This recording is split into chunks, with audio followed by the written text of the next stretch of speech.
Hello, my dear friend. I want to share with you some very powerful, I think, life-changing ideas based on what I've heard from Rabbi Kessin. I think it's Rabbi Mendel Kessin, if I remember correctly, who speaks about the fact that we are in the period of Moshiach, and describe the fact that we are in a process already since the time of the destruction of the second temple, because the Gemara says there are three stages: Tohu Bohu, Torah, and then Moshiach.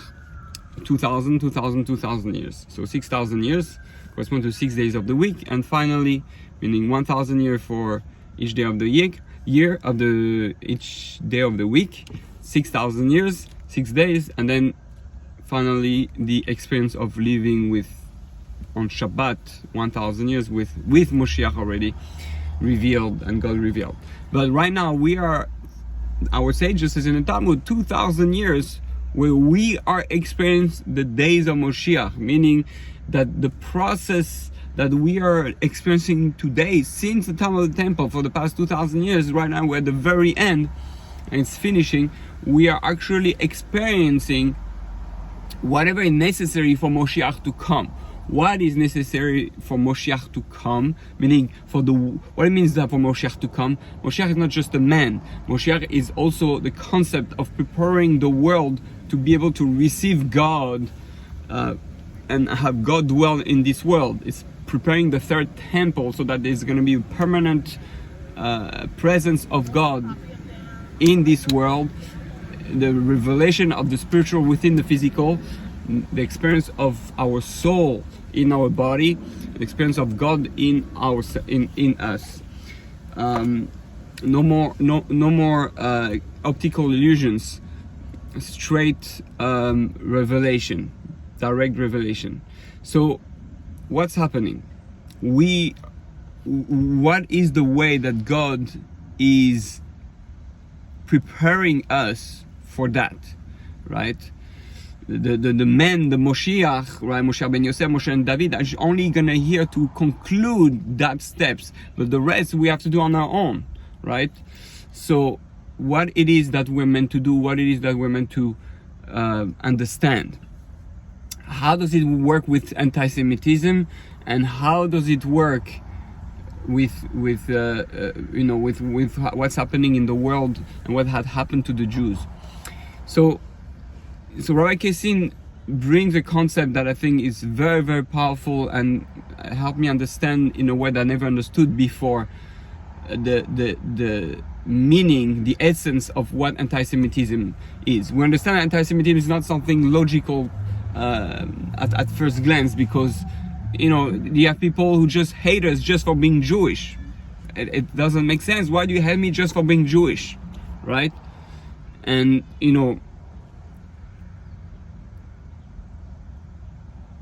it's fascinating because where did it all start, right? In a way, it's I'm bringing it now so I don't forget. Hating us for just being Jewish is SINAT CHINAM, is hating us for no good reason. Something that we have been suffering since the time of the destruction of the second temple. So we're gonna see how it's all connected. Why did the temple get destroyed? The second temple, it got destroyed because of SINAT CHINAM. We didn't have enough love and unity and acceptance between us. Who destroyed the second temple? And who is responsible for the last exile? The Romans. The Romans, which is connected to Christianity, which is connected to Esav. And we know from Esav sonne et Yaakov. This is halacha, meaning a way of the world is that Yaakov and Esav were like brothers. They were supposed to be brothers working together. Yaakov focusing on the spiritual aspect of the world, and Esav on the more physical aspect of the world. Let's remember, Yitzchak loved Esav. He loved Esav. Just like Yaakov, he really thought, because Esav has a big job, and let's remember that Esav and Yaakov correspond also, according to Kabbalah, to the souls of Cain and Hevel.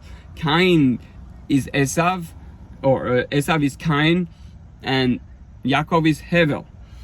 One represents the spiritual aspect, the more spiritual work one has to do in this world, and like learning and teaching and praying. And then Cain and Esav, and let's remember, right? So the ones who are more, they work on the ground, they're more on the physical aspect, building the land, preparing the vessel for the soul, preparing the body, the strength of the body to, and controlling it to subdue it in order to unite with the spiritual. So our whole story starts in Gan Eden, obviously with Cain and Hevel, with a lack of love, a lot of respect between the two, that one feels higher than the other, one feels doesn't have the same as the other. This same story of the brothers happens again with a little bit with Ishmael and Yitzchak, but it was different there. There was no true hatred per se, and Ishmael never really hated us like the Christians, like Esav, but Esav and Yaakov are the ones who hate each other. Well, so what's happening? That in all this brotherhood, we have to understand that we have to work together. You have the Jews and Esav, which is the major party of the non-Jewish world, the 70 nations, and they are supposed to learn to respect each other and to love each other and to work with each other.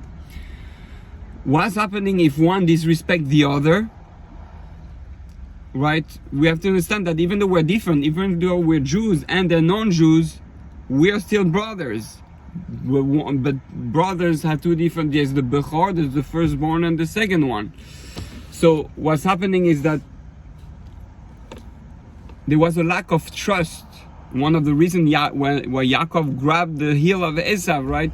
That's why he was called Yaakov, is that he felt that he didn't trust Esav to be able to run the world. In a way, there was a life to be the firstborn and to get the blessing because he felt like it's not going to work. Just like Hevel, was, it says in the Midrash, he was making fun of Cain, that his korban was not accepted and many different things, says in the Midrash. But the basic idea is that there was no love and no respect. What's happening?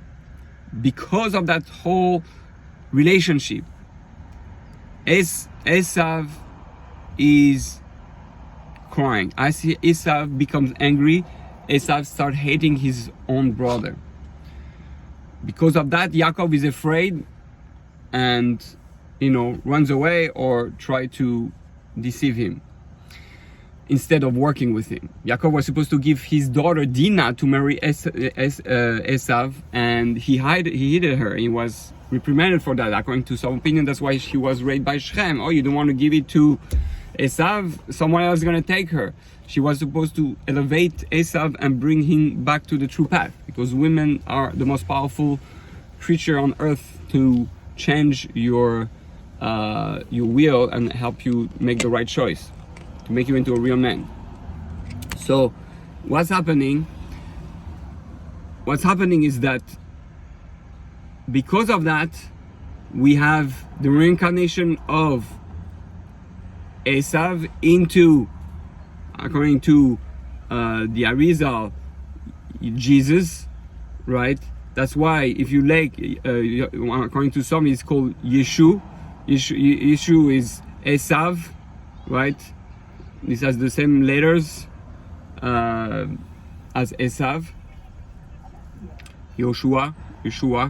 Anyway, so what's happening is that Esav comes back, and the blessing that was given by Yitzchak is a very interesting blessing. If one is not successful, meaning when Yaakov is not successful, then Esav is successful. When Esav is not successful, Yaakov is successful. So there's a balance, and they're depending on each other, as if that you don't understand, or like that or like that. If both want to be successful, it kind of have to match in the middle. You have to create the harmony and the love and all that. But the blessing is that one is going to be more powerful than the other one is not. It doesn't behave properly. So what do we have now? Now we have the fact that why was the temple destroyed? Because of SINAT CHINAM. Because of we hated each other for no specific reason, for just being different, for a reason that is not a reason to hate. Two brothers, doesn't matter how much they hurt each other, they're not supposed to hate each other, they're supposed to work with each other. We are both the children of Hashem. Hashem loves both of us. What's happening is that because the Jews didn't create the harmony between themselves, they didn't love each other, we don't love ourselves. What's happening? We create SINAT CHINAM within us. Hatred. What's happening because of that, as a consequence, who is going to take power when we do that? Esav. And what's Esav's job? One of the Esav job is to make us experience exactly our own hatred for ourselves. Self-hatred. And he's going to pressure us, and that the whole anti-Semitism, again, this is mostly making my own words and maybe some changes, but it's mostly based on Rabbi Kessin. What makes Esav hate us and kill us is our own hatred. Our hatred transforms. Like I heard a Mikubal rabbi one time say that Hitler is only the combination of all our negative things that we have created together into a type of horrible negative entity that now goes back at us. So, and because we know Hitler, the Germans, the Nazis come from Amalek, which is from Esav. Their purpose is to bring us back to the true path and pushing us to deal with our own hatred. Oh, yeah, we hate you because you're Jews. Oh, where did I hear that?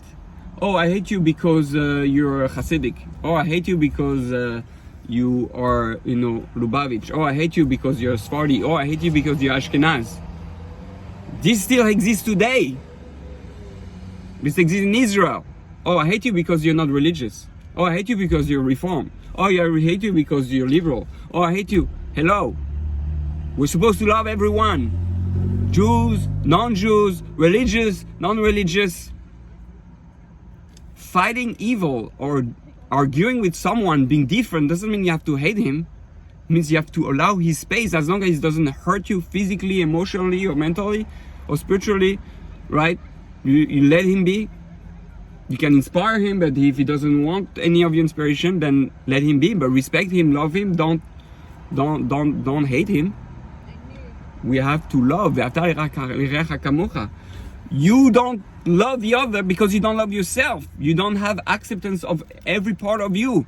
If you don't love each other as Jews, which is the necessary vessel to receive Moshiach, is the necessary vessel to bring the final redemption. We are one organism. As Jews, the only way to come with God is with all united. For 2,000 years, we have not been united. We're still not united today. When does Amalek comes? It comes when we're not united. That's exactly what Haman says. They're not one with each other. They hate each other. They speak Lashon Hara about each other. Oh, they look at each other lower because this one has a girdle, this one has the black hat, this one has no hat, this one has no kippah, this one has a kippah struga. So now all of a sudden, that's exactly what's happening. So Esav says, oh, you know everything that you hate about each other, I'm gonna make you experience it. And that's the anti-Semitism that wakes up. That whole hatred that we feel from the non-Jews, this is the hatred that we made for our own to our own Jews, to ourselves. You don't love yourself, you're not going to love others, and the others are not going to love you. We have to realize that that's the message that Rome, that Christianity has been trying to bring.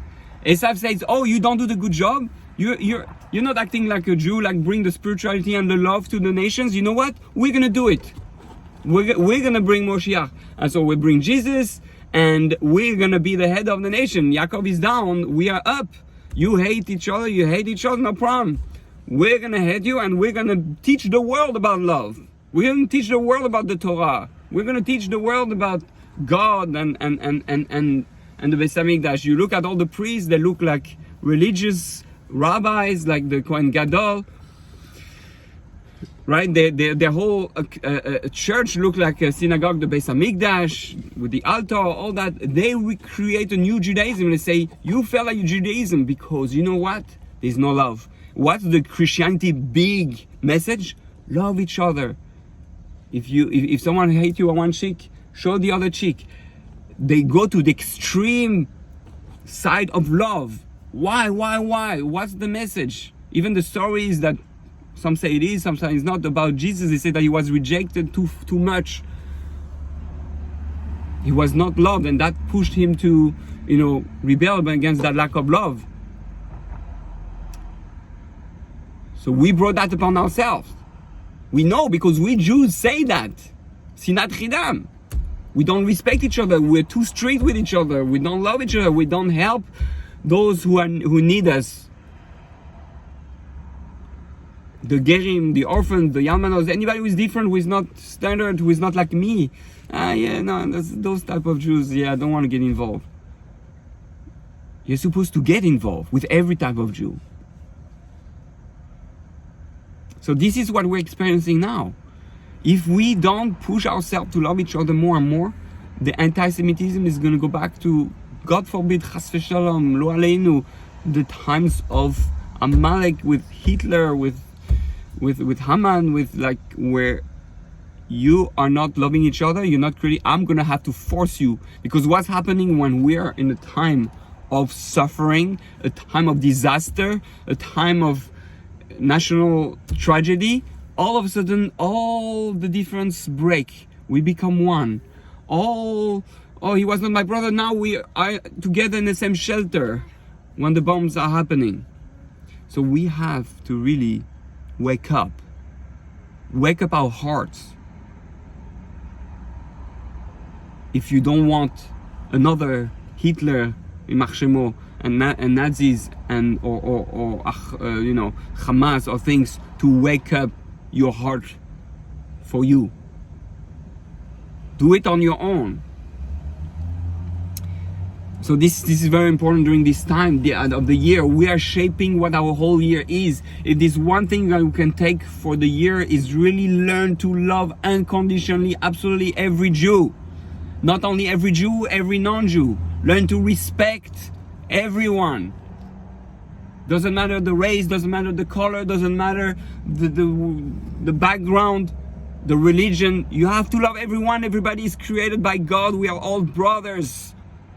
God is waiting for his kids to unite, and we have to set up the example to show that I love my brother human being. Rosh Hashana was the creation of Adam. Adam is humanity. Adam was not Jewish. So are we going to let Esav do it for us, or are we going to do it on our own? We caused Christianity, we caused Jesus to appear because of a lack of love, and now they give the message of love and glory and the knowledge of God into the world. That's why they say we are the new Jews. Christians, they say we are the ones who are going to give the, he chose us. Yeah, he chose you. If Yaakov is not doing what he's supposed to do, if Israel is not doing what he's supposed to do, then Esav is going to take over. We made all that happen. When the Christians are going to realize what's happening, they're all going to come back to the Judaism. Because Esav, just like at the end, they end up loving each other. At least part of Esav. And that's what happened with Esav, that, well, Casey also mentions that the problem with Esav is that as much as he has a good head, he has good intention, he's like the pig, right? It shows on the outside that he's kosher, but inside it's rotten. It's not kosher. It doesn't chew its cud. That's why the pig is not kosher. He has some good intention, but his desire, inner desire, fools him, and he is not able to do it. He's failing in that area. So this part of Esav that is not good, part of Esav is good, but not part is not good. And as we see with Christianity, with all the priesthood, that whole scandal with molestation, all that, the church took a big hit. That means Christianity is going down. That means Judaism is coming back up, because we're trying to love each other, but we're not there yet. I can still hear stories, I can hear people speak or see how they look at each other. We're not loving each other, we're not respecting each other for who we are. And most and foremost, we're not respecting non-Jews. We're not loving non-Jews. That's a problem. That's a problem that needs to be fixed. Our kids are taught to hate non-Jews, that the non-Jews are the devil. That's wrong. That's false. That's asur. Ohev kol habriot. There's plenty of sources. Some say ve'afta l'reacha kamocha speaks about non-Jews too. Non-Jews have a soul. Non-Jews can be holy. A different level of holiness than Jews, because they have different responsibility, but they can be spiritual. They have 7 commandments. If they do the 7 commandments, they are holy through those 7 commandments. We have 613. So I think it's crazy to understand really what's happening. We are creating our own history, and we have everything in our face, and the only thing missing is to learn to love and respect another human being. That's the foundation of everything. Ze klal gadol b'Torah. This is Rabbi Akiva who is saying that. But we don't love our own people.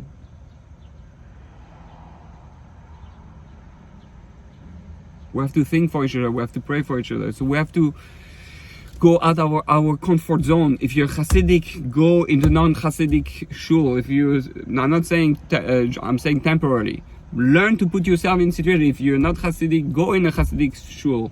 Learn to see the beauty of the other.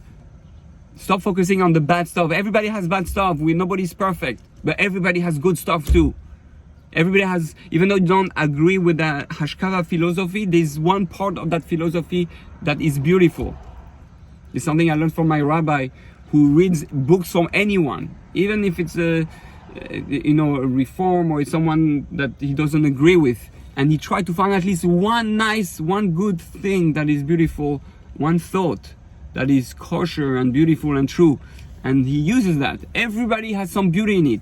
In him. Everybody has a part of him that is pure. We have to try to catch that. So, and I want to add the thing that Rakesin actually I also mentioned, Jesus' concept that one is going to die for the sins of others. This is a Jewish concept. The tzaddik or the rebbe, whatever, real tzaddikim are suffering for its own people, right? The only problem is that they made Jesus into God. Our tzaddikim are not God. They're flesh and blood. They go to the bathroom. They're normal. They're very holy, but they're not God. So that concept of the tzaddik, why is it so important? Someone dying or suffering for someone else's sin. This comes from Tomer Dvora, that we are one family. If one suffers, the other suffers. But the first one who's going to suffer is the one that loves the other so much that he's take upon himself, gets the strength, like a father or brother who sees his friend sick and he sees he's not going to make it, say, okay, give it to me, I'll make it. I'll suffer for him. That's true brotherhood. We're supposed to help even the unloading our enemies thing on his enemies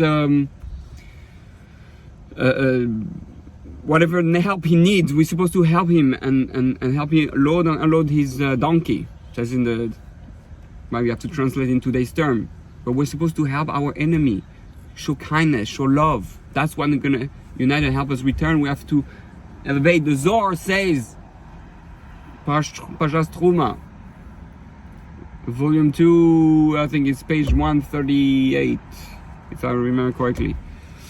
For his 138A or B. From Avi Fisher spoke about that. He says, the Zohar says, if you're a tzaddik, run after Russia, because you only the tzaddik can bring him back. Only the tzaddik has pure enough love, can truly show the Russia how much he loves him no matter what.